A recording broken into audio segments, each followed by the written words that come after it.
Nunca pensé que el lugar más silencioso del hospital pudiera convertirse en el escenario del peor tormento de mi vida. La morgue siempre fue, para mí, un sitio rutinario, frío y mecánico, donde lo único que acompañaba eran los relojes, el olor metálico de los instrumentos y el sonido seco de las planchas metálicas al abrirse y cerrarse. Sin embargo, la noche del 17 de noviembre de 2006 marcó un antes y un después en mi vida profesional. Trabajo como médico patólogo en un hospital de provincia, en las afueras de Guadalajara. Durante años me acostumbré al silencio de los pasillos nocturnos, al eco lejano de los elevadores que funcionaban incluso de madrugada y a la sensación de aislamiento que reinaba en el sótano donde se encuentra la morgue. Esa noche había terminado una autopsia complicada. Un hombre de unos 30 años que había ingresado sin identificación, encontrado sin vida en circunstancias extrañas cerca de una barranca. El cuerpo había sido trasladado por la policía y, según el reporte, llevaba varias horas fallecido. Nada fuera de lo normal, pensé en ese momento. Lo extraño comenzó mientras cosía la incisión final en el torso. Una corriente de aire frío recorrió la sala, tan helada que hizo que se me erizara la piel bajo la bata. Lo raro es que en la morgue no hay ventanas abiertas ni ventilaciones que suelten ráfagas de ese tipo. Me quedé quieto, bisturí en mano, mirando a mi alrededor con una incomodidad que me costaba admitir.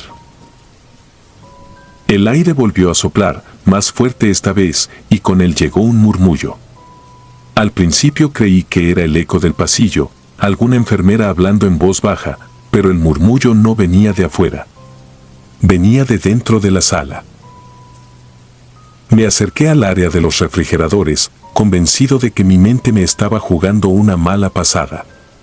Abrí una de las gavetas, revisé el interior, cerré y volví a mi mesa.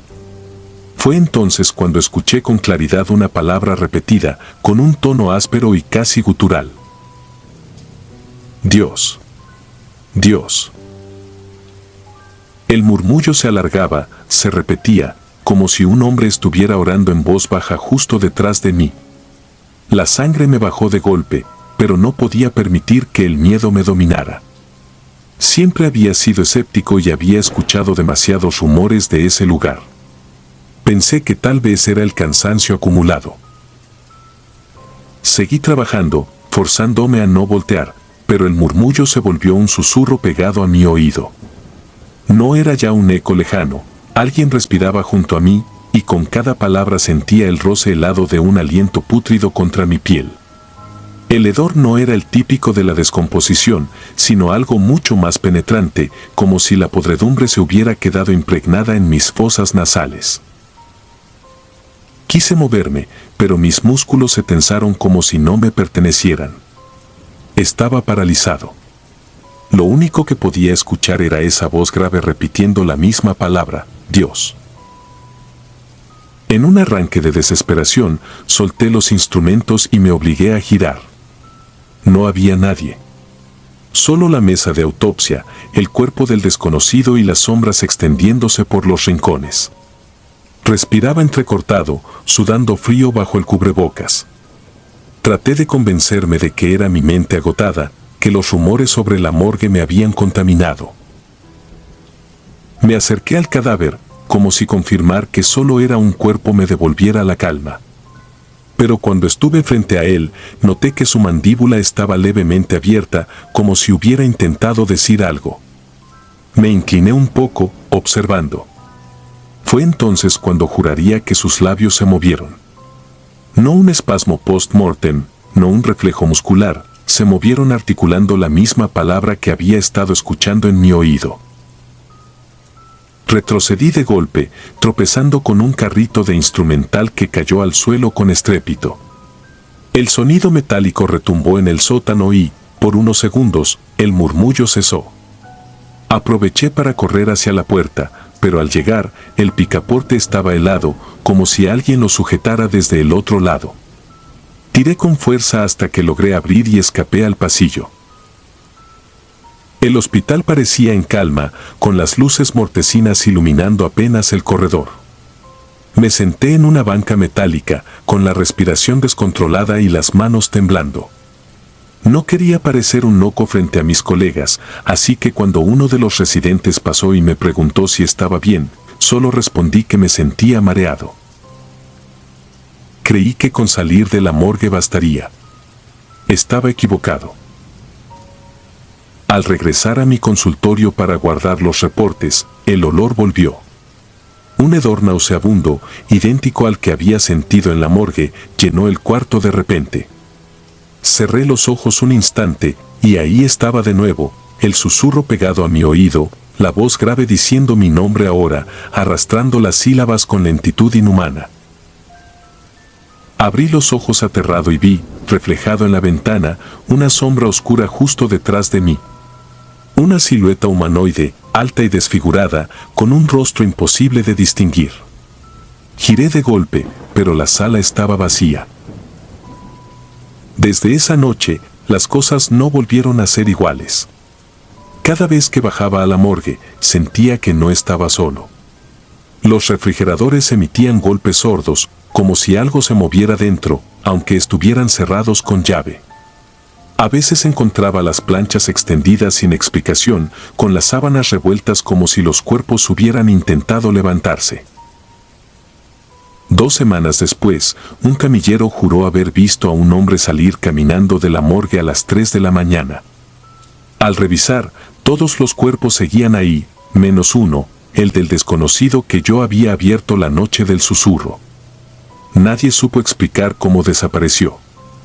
El registro se manipuló y quedó asentado que había sido trasladado, pero todos en el hospital sabíamos que eso era mentira.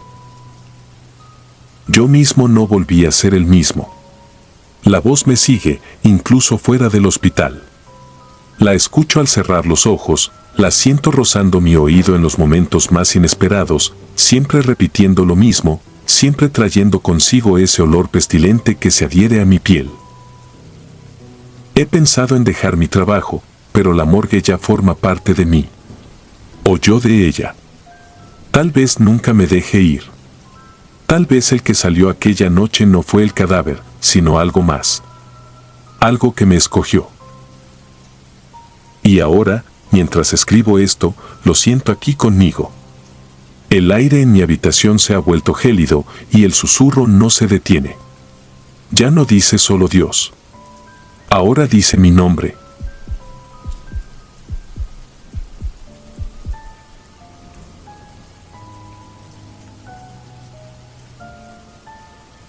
A los 20 años, en 2016, empecé prácticas en la morgue del Hospital Civil de Guadalajara. Me llamo Aranza y estudiaba técnico en urgencias médicas. No entré al sótano por valentía sino por necesidad. Aún así, escribía en la bitácora con letra segura, como si registrar los hechos pudiera sostenerme. Aquella tarde me asignaron 3 autopsias en sala 2. El aire olía a cloro y formol. En la mesa 4 yacía un hombre de complexión grande, en la 5, bajo sábana verde, un niño de 10 años. Antes de abrir apoyaba las yemas en el acero y decía en silencio, permiso para aprender, que descansen. No era rito heredado, era recordatorio de que no trabajaba con objetos. Saldaña, el médico de guardia, revisó órdenes y me dejó avanzar. Al adulto le documenté cicatriz en clavícula, tatuaje mal hecho, tierra bajo las uñas. La incisión en y no es bonita, trazamos, cortamos, abrimos esternón con separador hasta el chasquido que se recuerda siempre. Pesamos órganos, fotografiamos, anotamos con sobriedad. Lo mecánico sostiene cuando el resto tiembla. Al niño lo dejamos al final. Su cabello olía a jabón. El dictamen decía asfixia por inmersión. Coloqué el tag en el segundo dedo del pie, cerré con puntos continuos.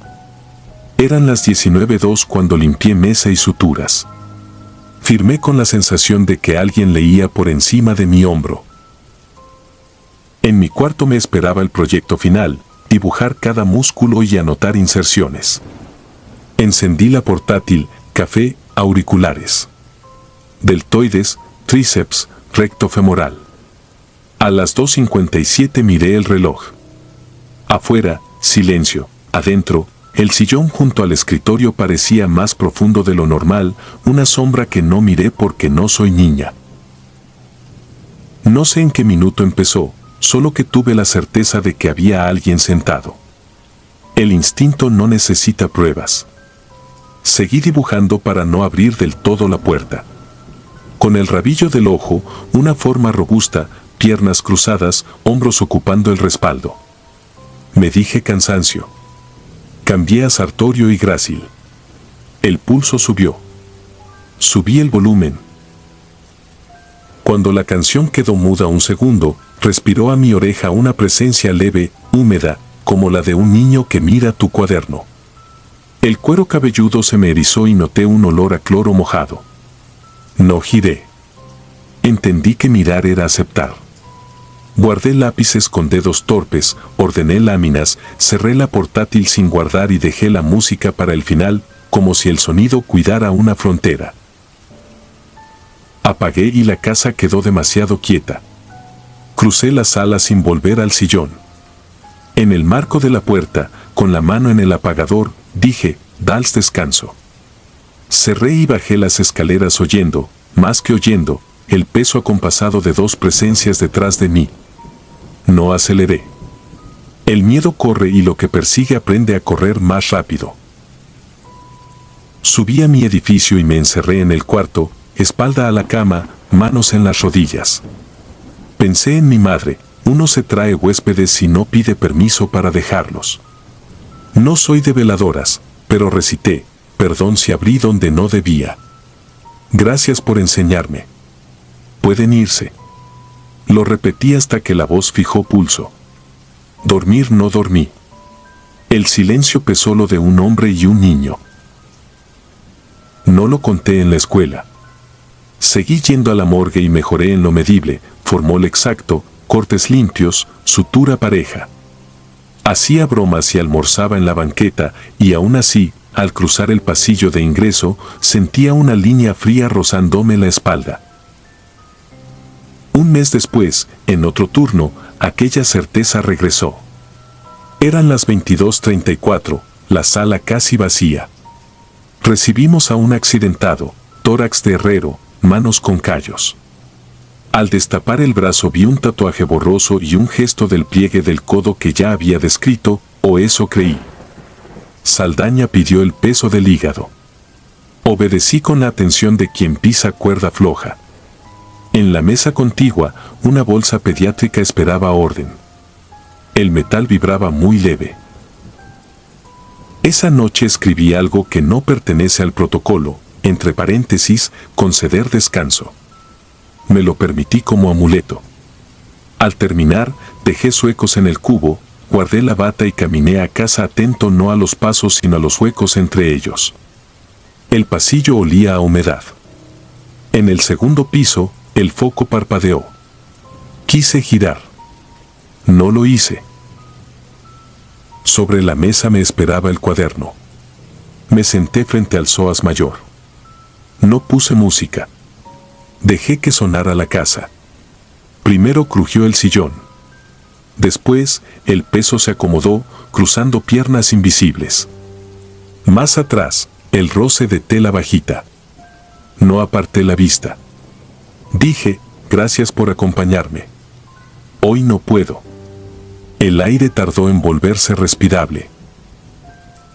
Me ardía la espalda como puerta entreabierta. Dibujé el contorno con lentitud, cuidando inserciones lumbares. Recordé al hombre grande, al niño de cabello limpio, las familias que jamás veré. Al terminar, escribí en la esquina, te devuelvo lo que no es mío. No supe a quién, pero el sillón dejó de quejarse y el edificio recuperó su tamaño. Desde entonces mantengo un hábito. Antes de cada autopsia apoyo las yemas en el acero y, al cerrar, digo lo que no figura en manuales, lo aprendido se queda, lo pesado regresa contigo. Algunos se burlan, yo registro con detalle, cierro con puntos parejos y firmo sin explicar. Sé que batallas se ganan en voz baja. No volví a verlos con el rabillo del ojo, aunque a veces, cuando el reloj marca las 3:03, el sillón parece hundirse 1 centímetro. Puede que alguien espere. Si así fuera, aprendí a no invitarlo. Agradezco, termino y apago. La ciencia me dio nombres, la práctica, un ritmo que impide que me desarme, lo demás es aquello que decido no traer a casa. Si trabajas con muertos quizás suene a superstición. A mí me basta con aquella madrugada en que entendí que el respeto también es un límite. No sé por qué esas dos presencias me siguieron ni por qué no volvieron a cruzar. Tal vez porque cumplí con lo que omitía, pedir permiso y dar las gracias. A veces, cuando el frío me recorre la espalda en la sala, pienso en el hombre de hombros anchos y en el niño que respiró sobre mi hombro. No me aseguran nada, pero me recuerdan lo que soy, una puerta que puede abrirse y cerrarse.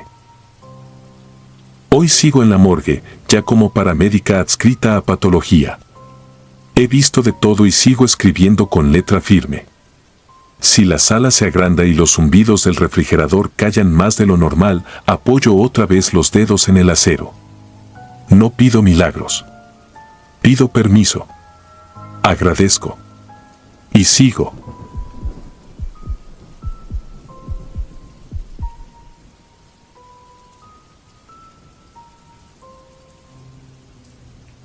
Lo que voy a contar ocurrió en 2016 en la morgue del Hospital General de Mazatlán, durante mis turnos de la madrugada como técnico de necropsias. No lo escribo para convencer a nadie. Lo escribo porque el recuerdo se quedó pegado a mis manos, como el olor dulzón a formol después de un día de autopsias, y hay noches en las que siento que la historia se despierta sola y camina hasta el filo de mi cama. Necesito dejarla aquí, con los mismos detalles con los que la viví, sin adornos ni gritos, como se anotan las cosas en una bitácora, hora, temperatura, causa probable y un pequeño espacio para observaciones que nadie quiere llenar. A esa hora, la morgue era un conjunto de ruidos previstos, el zumbido constante de los refrigeradores entre 2 y 4 grados, el goteo de la canaleta bajo la mesa de acero, el aire acondicionado viejo que temblaba en los cambios de presión. Usábamos hipoclorito, alcohol isopropílico, agua con bicarbonato, el olor se mezclaba con la humedad salada que la brisa nocturna empujaba por la puerta de servicio. Teníamos una rutina, y las rutinas son la única religión de los turnos largos. La primera vez que lo vi fue de reojo, en la sala de espera contigua a la puerta principal, esa donde los familiares firmaban autorizaciones o recibían pertenencias. Era un muchacho delgado, sentado con el cuerpo inclinado hacia el respaldo, pantalón azul de mezclilla, camisa negra ajustada y una gorra roja. La visera baja no dejaba ver su rostro. Lo registré como se registra un carrito de curaciones mal estacionado, con esa irritación leve de los detalles fuera de lugar. Seguí de largo con la carpeta y, cuando volví con la llave del casillero, la silla estaba vacía. Pensé que era cansancio. Abrí la libreta, anoté, 1:12. Refrigerador A, 3.2 grados centígrados. Refrigerador B, 2.8 grados centígrados. Sin novedades. No agregué nada. Nunca se anota la fatiga. Los días siguientes no pude ignorarlo. A distintas horas, incluso con luz de neón encendida, el muchacho aparecía. A veces con las manos entrelazadas, a veces con los codos en las rodillas. Nadie lo anunciaba. Nadie se levantaba de su silla.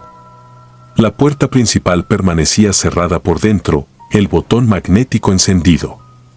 Yo llevaba la vista hacia otra cosa, porque así me enseñé a sobrevivir allí, a no entregar atención a lo que no pedía firma ni sello. No fui el único.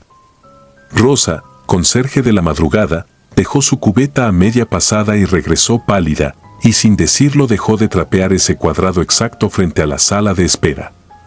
El camillero viejo, Bernal, se quedaba un segundo inmóvil en el pasillo y luego retomaba el paso con una prisa impostada. Miriam, de trabajo social, decía que la sala a veces parecía ocupada y prefería atender del otro lado del vidrio, sin abrir. Lo curioso era que a ninguno nos producía una alarma inmediata, como si el cuadro de ese muchacho fuese parte del mobiliario, incómodo pero no amenazante. Una figura que el cerebro aceptaba por rutina y rechazaba por instinto cuando ya era tarde. Quien no lo vio nunca fue Raúl. Raúl llevaba 2 años de camillero nocturno y había desarrollado una especie de brutalidad calma, una fuerza silenciosa para entrar con cuerpos pesados sin golpear los marcos, para acomodar con respeto el peso muerto en la plancha de acero, para esperar a que yo recogiera muestras, para cargar y bajar sin que el silencio cambiara de textura. Era de esos tipos que no hacen preguntas para no quedarse con la respuesta. En el cuarto frío se movía como si lo guiara un mapa que solo él conocía. Una madrugada, con la puerta del refrigerador abierta, me señaló el termómetro y me dijo que estaba bajando 1/10 por hora. Si seguía así, a las 6 tendríamos que revisar el sello. Yo asentí. En la bitácora anoté 2:43. B, 2.6 grados centígrados revisar a las 6. No me gustaba escribir nombres, pero hice una excepción. Raúl sospecha fuga mínima de frío. Días antes del accidente, Raúl me contó, si es que contar cabe, que en la cámara había sentido un peso extraño en el aire, como si alguien hubiera entrado sin abrir. Decía que el frío había cambiado, que le ardían los ojos y que un hombre mayor, con saco verde y sombrero de palma, se le sentó al borde de la camilla 1 y le dijo algo que no alcanzó a fijar. No usó la palabra paz, pero en la forma en que apretaba la mandíbula se adivinaba algo parecido, una resignación tenue, casi una nostalgia.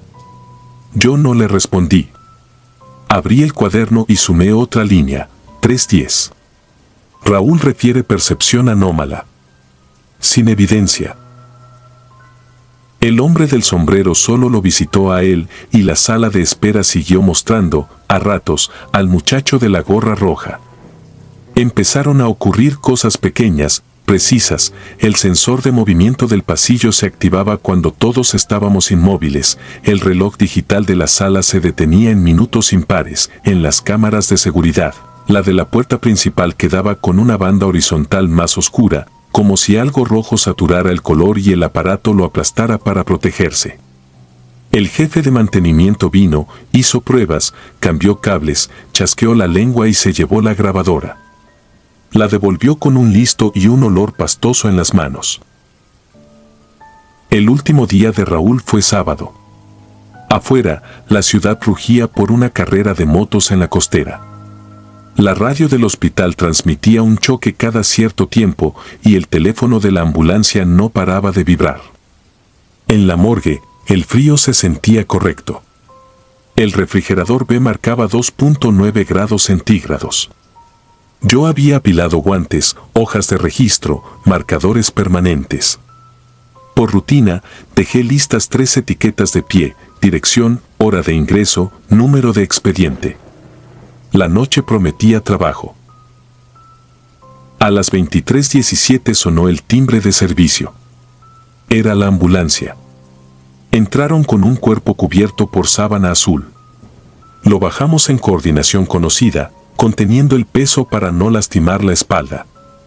Noté primero las botas manchadas de polvo, luego el filo de la mezclilla azul que asomaba bajo la sábana y el borde bajo de una camisa negra, tensada por un abdomen que ya no contenía nada. Capté la mancha roja en donde debía ir la cabeza. Una gorra, caída a un costado, con la visera doblada. La enfermera de urgencia sacó el sobre con pertenencias, cartera, llaves, ticket arrugado de una cervecería. No abrí la cartera. La mano de la enfermera tembló lo justo para que yo entendiera. No necesitó pronunciar el nombre. En la etiqueta de pie, la pluma se negó un segundo, como si el plástico hubiera aprendido la resistencia humana. Escribí lento, cuidando no romper la superficie, 2321. Masculino. Ingreso por accidente motociclista. Ropa, pantalón azul, camisa negra, gorra roja. No voy a describir la confirmación. No voy a elaborar en esa precisión sucia con la que uno reconoce las manos de alguien, los pliegues del cuello, el tatuaje minúsculo en el dedo. Hice lo que se hace.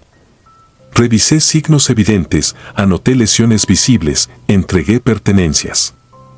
Coloqué la etiqueta en el tobillo con esa torpeza que aparece cuando los dedos quieren ser otra cosa. Me salté la parte de llamar a nadie. No me correspondía. Deslicé el cuerpo al refrigerador B con la ayuda de Bernal. El aire, ahí dentro, se sentía más seco. La morgue es un lugar donde el tiempo obedece a otras leyes. Las horas después se me mezclan. Preparé 4 bolsas para necropsia. Lavé 2 veces la canaleta. Firmé 3 recibos. A la 1:12, la misma hora de mi primera anotación, me di cuenta de que la sala de espera estaba vacía de una manera que no le conocía, ni sombra, ni forma, ni la sensación de silla ocupada. Rosa pasó la trapeadora por ese cuadrado que evitaba y la fregona dejó una estela de agua limpia que no se onduló, como si el aire dejara de vibrar allí. Volví a la bitácora, no por obligación sino por miedo. 1:12, sala de espera sin presencia. B, 3.0 grados C. Añadí, contra mis reglas, gorra roja ausente. Cuando amaneció, llegaron los trámites. Trabajo social, papeles, el rumor plano del hospital en domingo. Cambié la ropa, lavé mi ropa otra vez, revisé mis uñas con el fastidio automático de quien intenta borrar el día anterior. Al salir, la ciudad tenía un brillo sin convicción y la costera mostraba las marcas negras de las llantas sobre el asfalto. Dormí con la televisión encendida para tener un ruido más explicable que el que me esperaba en la cabeza. A los 2 días, se presentó la anécdota que todavía me pellizca la nuca si la repito demasiado. Estábamos revisando la grabación que mantenimiento nos regresó por un tema administrativo. La cámara de la puerta principal mostraba una noche acelerada, camilleros, enfermeras, un guardia que bosteza, yo cruzando con el carrito de material. En la sala de espera, la silla que tantas veces había contenido al muchacho aparecía con la banda oscura encima, ese defecto persistente, como si alguien hubiera puesto una tarjeta roja frente al lente. De pronto, a las 23:21, en el segundo exacto en que anoté el ingreso, esa banda se desvaneció. La imagen quedó limpia, como si hubieran levantado un filtro. El brillo del plástico en el respaldo apareció entero. No hubo movimiento. Solo claridad. Esa claridad fue peor que cualquier aparición. Era una ausencia con forma. Ya no buscamos al muchacho. La sala de espera recuperó su condición de mueble inútil. Rosa volvió a trapear el cuadrado con desgano y dejó de mirar a los lados. Bernal retomó su humor de hombre viejo que cuenta chistes solo. Miriam volvió a sentarse allí, a firmar autorizaciones y a hablar con las familias con esa voz extraña que uno aprende para decir lo indecible. La morgue, como animal herido, cerró sobre sí misma y siguió su día. Algunas noches, sin embargo, al ingresar, dejo el dedo sobre el botón magnético un segundo más de lo normal. Escucho si el aire del pasillo guarda una electricidad distinta, como si el lugar contuviera una nota prolongada que solo el oído cansado alcanza. Abro el cuaderno. Reviso la última hoja. Paso la mano para sentir si la tinta ya secó. Repaso, como si fueran cuentas, las entradas, hora, temperatura, sin novedades, revisar sello, ingreso por accidente, ausencia. No pongo nombres.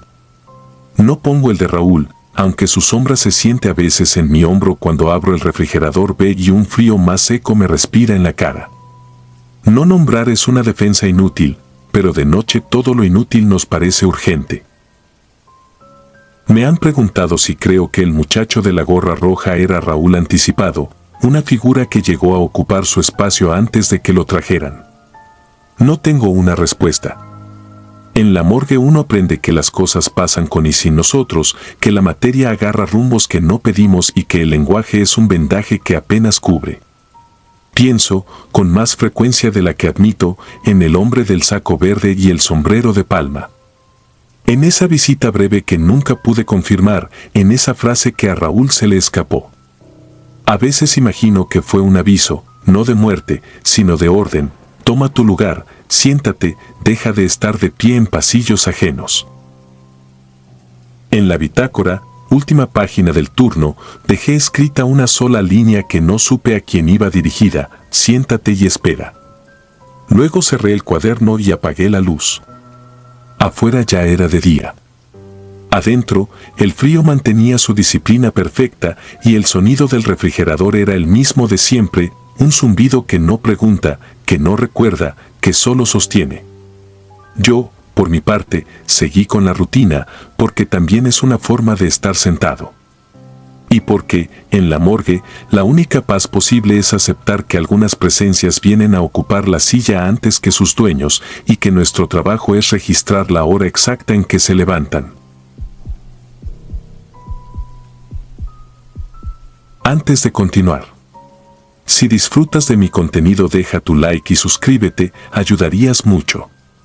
Y dime a qué hora te atreves a escuchar estas siniestras historias. Ahora, sin más interrupciones, continuemos.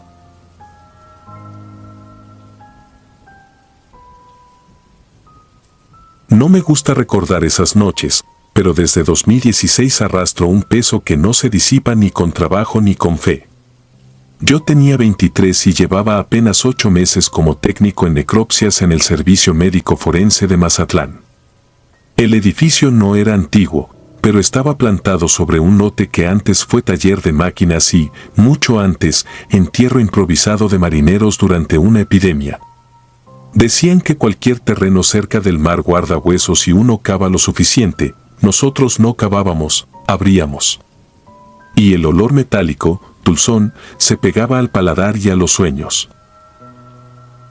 Mi turno más frecuente era el nocturno. Entraba a las 7 de la tarde y salía cuando amanecía.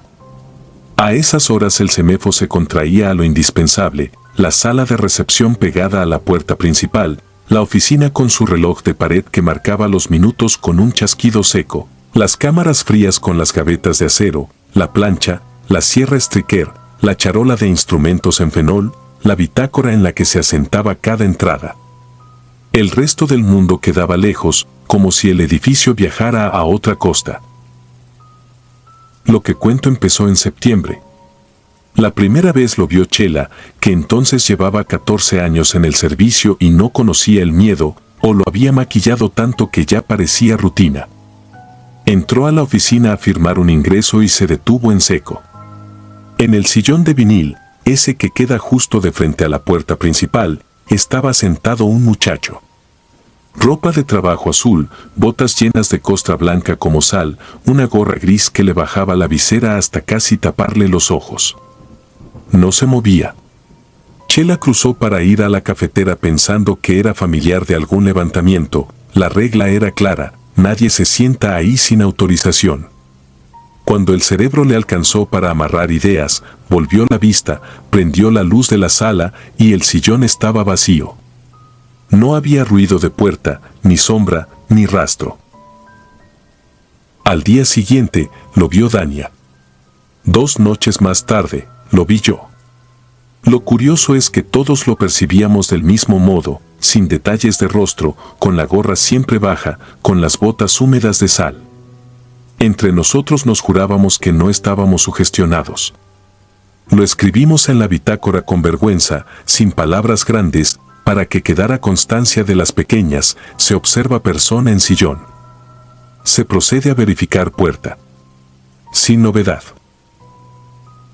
A quien nunca le tocó verlo fue a Rogelio.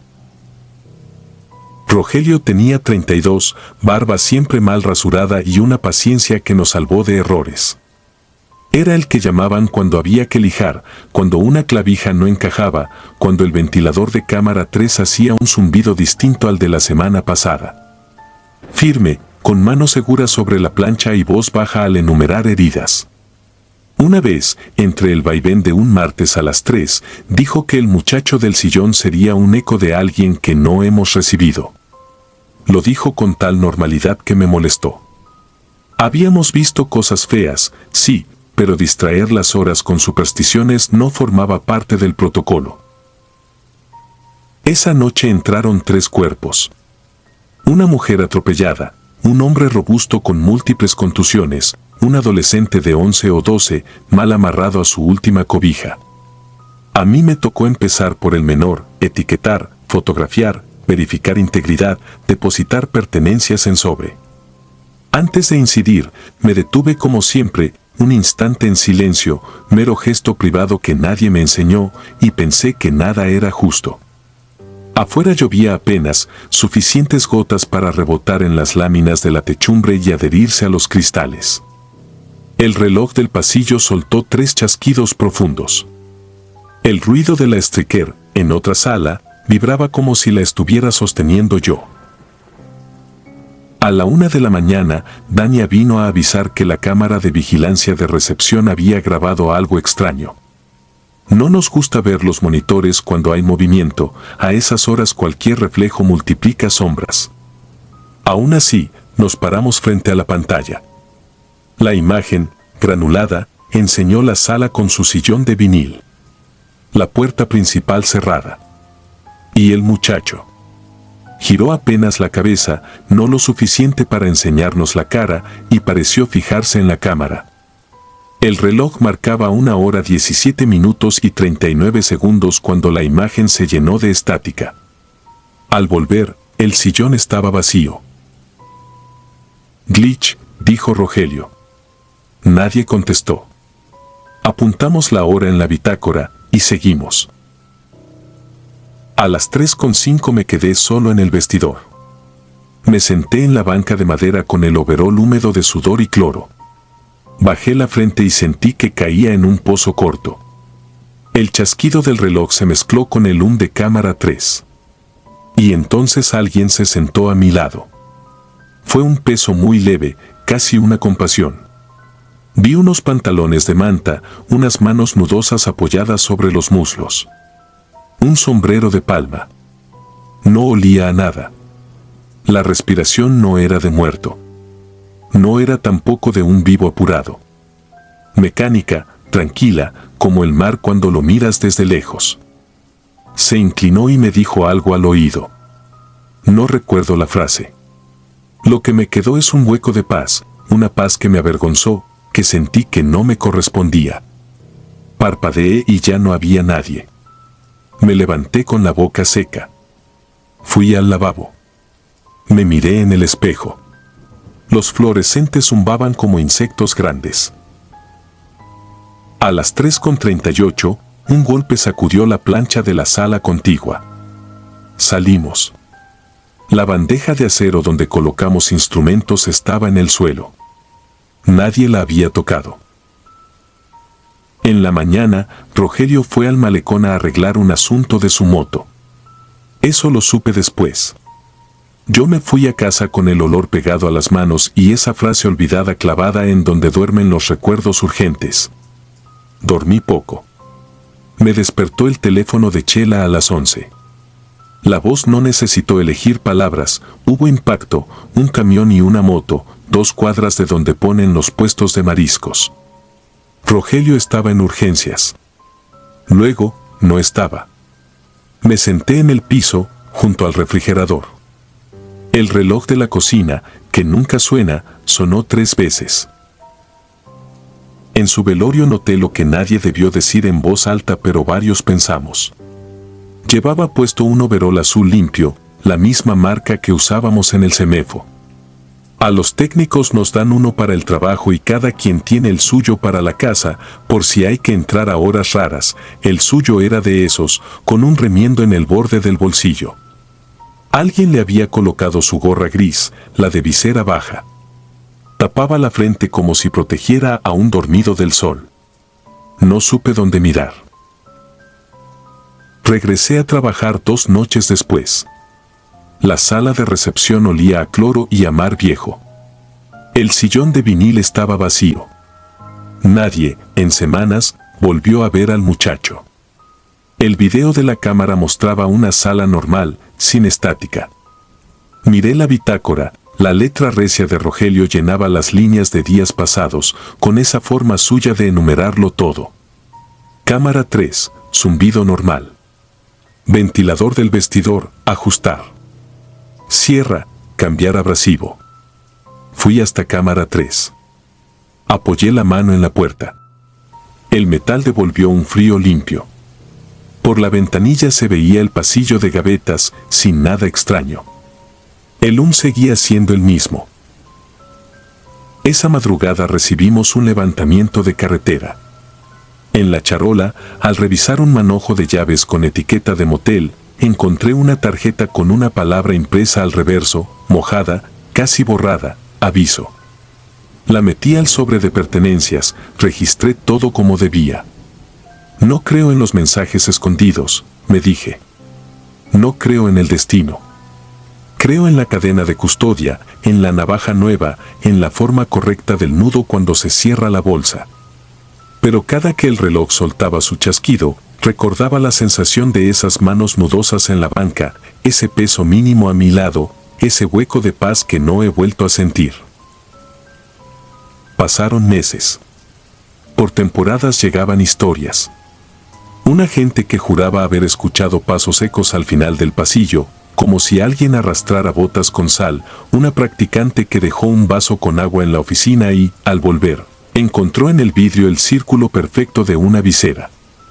Cosas que no entran en la bitácora. Cosas que uno guarda para no parecer ridículo. En enero del siguiente año me tocó hacer inventario de cámaras con Dania. La 1, normal.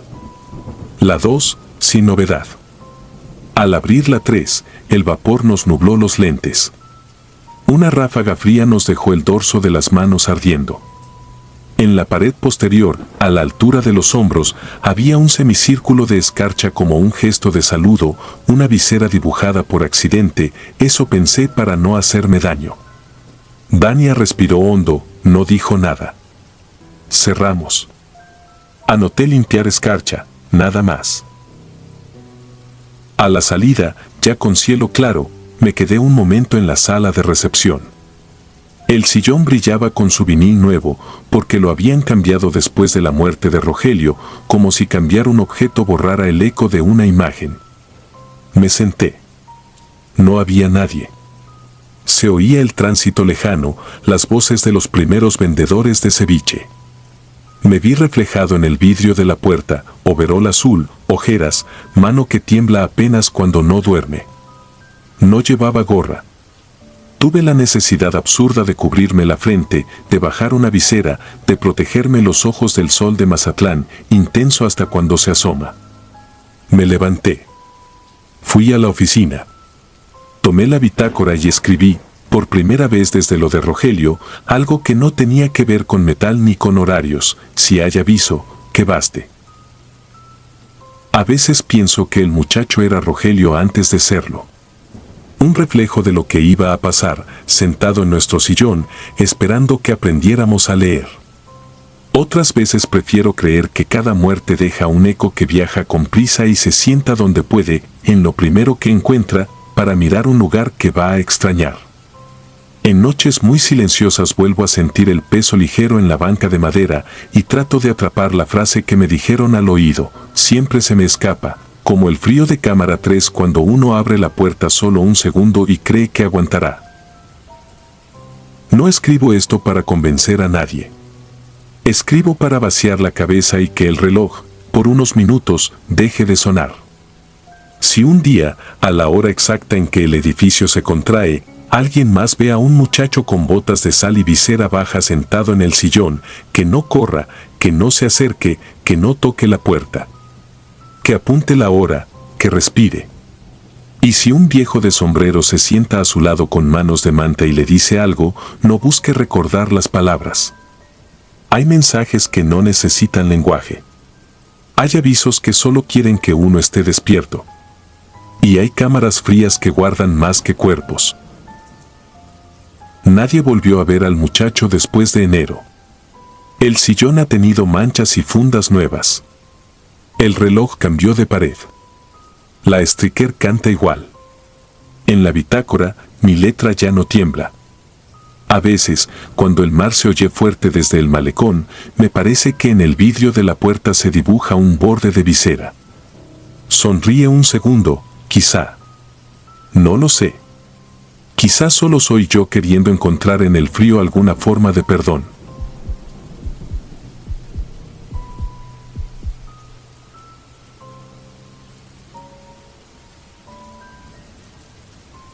Me llamo Mariana Ortega.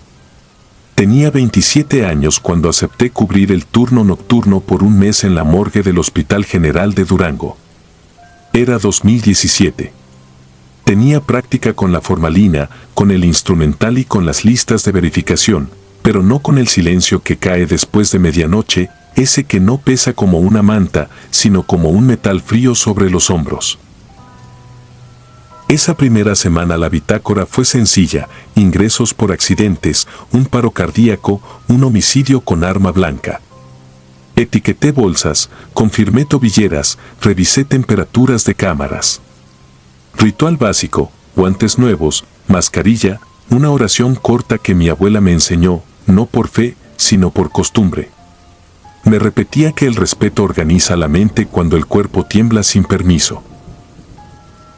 El 12 de mayo ingresó un hombre sin identificación. Lo trasladaron desde una localidad cercana, atropellado de madrugada. En la hoja de registro alguien anotó no reclamado, huellas tomadas. Era alto, robusto, con vello oscuro denso, casi uniforme, el pelaje le subía por el esternón como si hubiera sido peinado a contrapelo. Nada fuera de lo común en términos forenses, y, sin embargo, tuve la nítida sensación de que su piel no terminaba de apagarse. Era un pensamiento estúpido, lo sé, pero lo anoté en mi propia libreta: luce.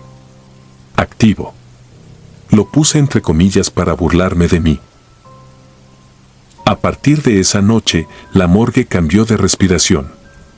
En la sala de autopsias hay un reloj de pared que late por inercia, incluso con las pilas bajas: tac, tac, tac. Ese ritmo me ayudaba a no pensar.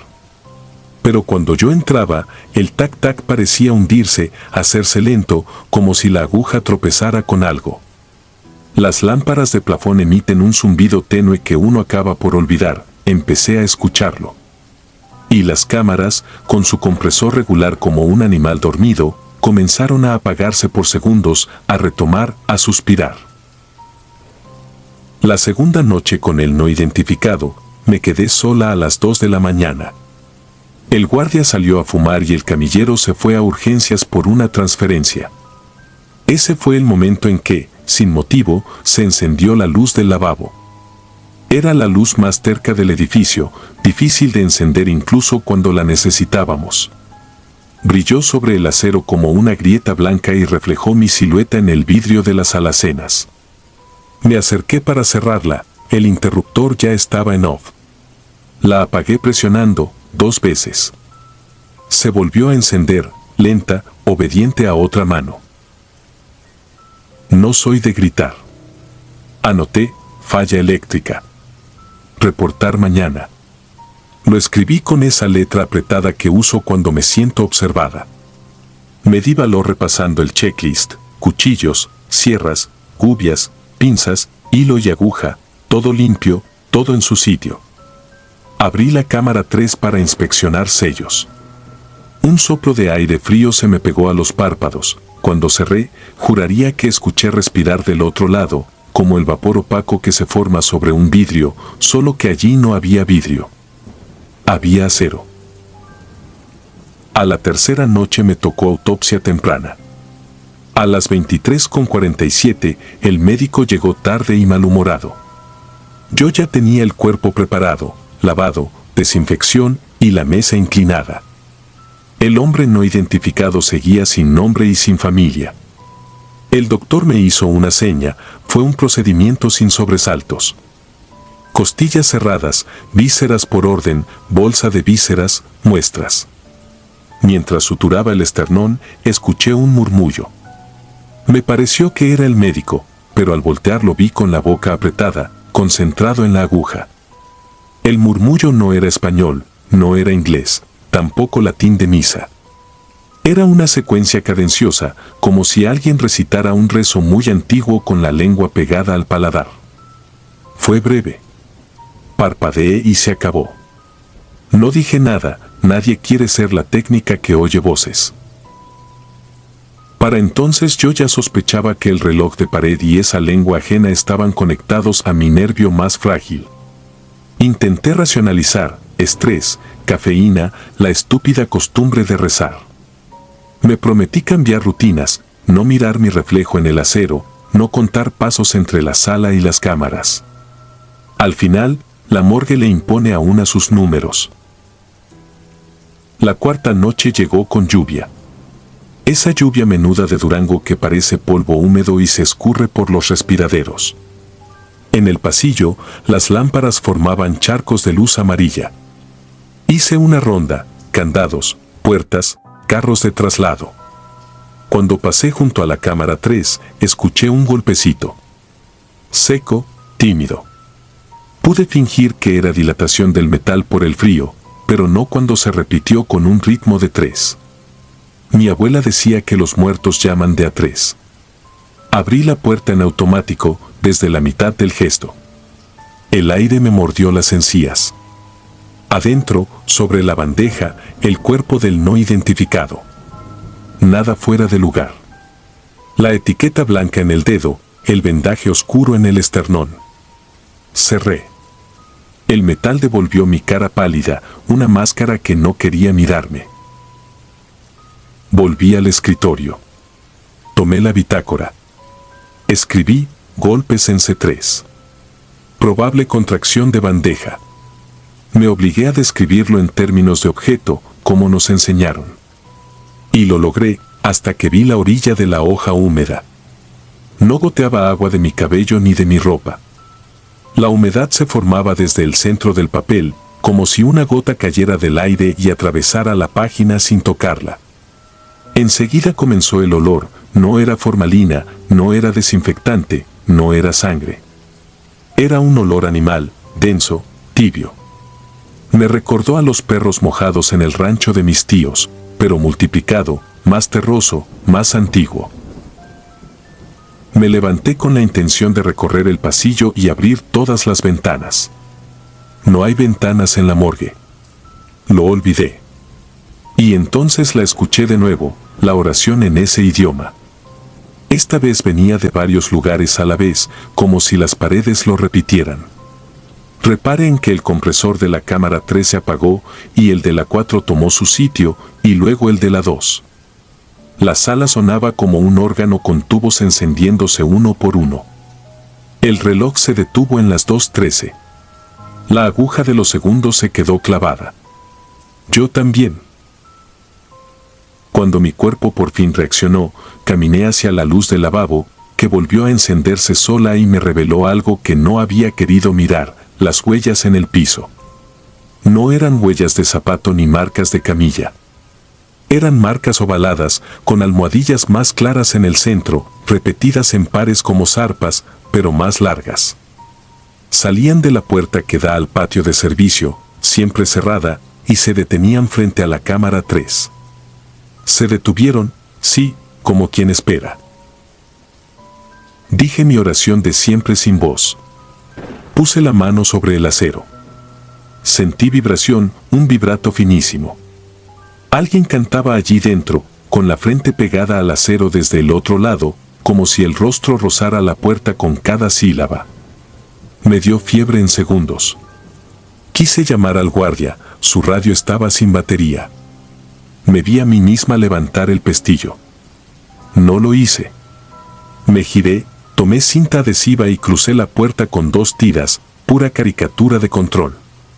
Volví al escritorio y me senté con el cuerpo rígido, como si me hubieran suturado la espalda a la silla. La oración se transformó en respiración. Lenta, pensada. 3 inhalaciones, 3 exhalaciones, pausas exactas, después silencio. El reloj intentó moverse y cayó un segundo. Fue entonces que sentí el aliento detrás de mi oreja. Lo sé, suena imposible. Pero supe que alguien estaba de pie junto a mí, a mi izquierda, con una cara tan cerca que su respiración chocó con la curva de mi mandíbula. Seguí mirando el papel como si nada, y, no sé por qué, escribí en mi libreta: si me volteo y no hay nadie, sigo aquí. Si me volteo y hay alguien, corro. No corrí. No me volteé. Me quedé hasta que ese aliento se retiró y los compresores se estabilizaron. El reloj retomó su latido a las 2:21. A la mañana siguiente, el médico me preguntó por qué había una cruz de cinta en la cámara.